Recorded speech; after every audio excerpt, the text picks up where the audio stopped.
এখন কেউ doctor engineer হতে চায় না, কিন্তু সবাই আমলা হতে চায়। তাদের মূল টার্গেট ছিল যে কোনো ভাবে হোক কর্মচারীদের বঞ্চিত করে, মানুষ মেরে, শিক্ষার্থীদের হত্যা করে ক্ষমতায় টিকে রাখতে হবে। গত 15 বছর যে দুর্বিনীত শাসন চলেছে, এই শাসন টিকে রাখার অন্যতম কুশীলব কিন্তু আমলারা। 15,000 টাকায় একজন লোক ঢাকা এখন থাকা যায় না। দাবি আদায় করতে হলে সবাইকে সম্মিলিতভাবে থাকতে হবে, সবাইকে ঐক্যবদ্ধ হতে হবে। যেমন আমাদের অনেক বক্তা বলে গেছেন, এবং আমাদের মনেও এক ধরনের ধারণা জন্মেছিল যে বিগত যে সরকার তারা এমন ভাবে চেপে বসছিল, তাদের বুদ্ধি আর সরানোর কোনো রাস্তা নেই, তারা আমৃত্যু ক্ষমতায় থাকবেন, এরকম একটা ধারণা কিন্তু আপনার আমার সবার মনে স্থান করে নিয়েছিল। কিন্তু মানুষ যখন ঐক্যবদ্ধ হয়েছে, জগদ্দল পাথরের মতো চেপে বসে সরকার কিন্তু তপ্তে তাও চলে গেছে। সুতরাং আপনাদের আন্দোলন কিন্তু সম্মিলিতভাবে করতে হবে, কারণ ক্ষুধার অনুভূতি, অসুখের অনুভূতি সবার কিন্তু একরকম। যিনি 78,000 টাকায় সিলেটে চাকরি করেন তারও যেরকম, আপনার আমারও কিন্তু সেরকম। 11 গ্রেড থেকে 20 গ্রেডে যারা চাকরি করেন, তাদের বয়স এই পর্যায়ে এসছে, অনেকেরই বাচ্চা আছে, ম্যাক্সিমামেরই।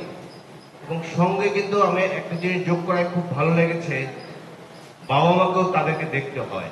এটি কিন্তু একটা বিরাট ব্যাপার।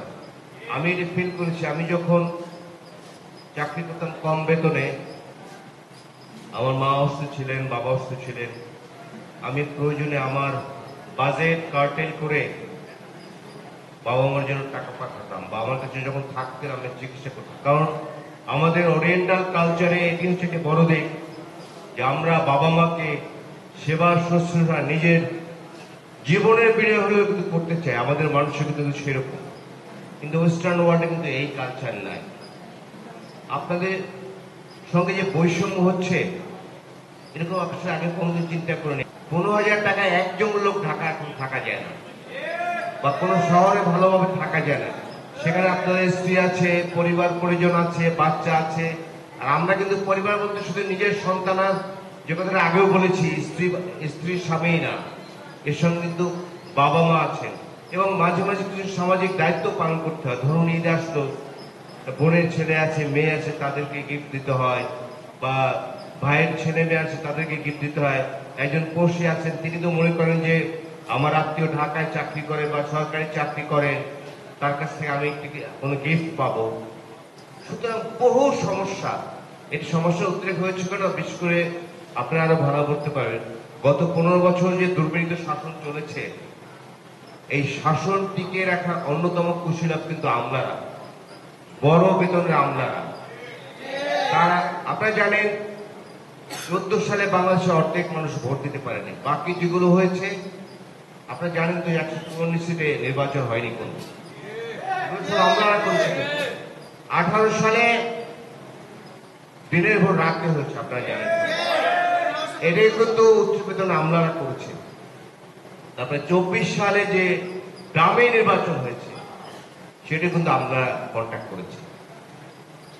তাদেরকে নানা সুযোগ সুবিধা দিয়ে টিকিয়ে রাখা হয়েছে, যাতে দুর্বিনীত শাসন টিকিয়ে রাখা যায়।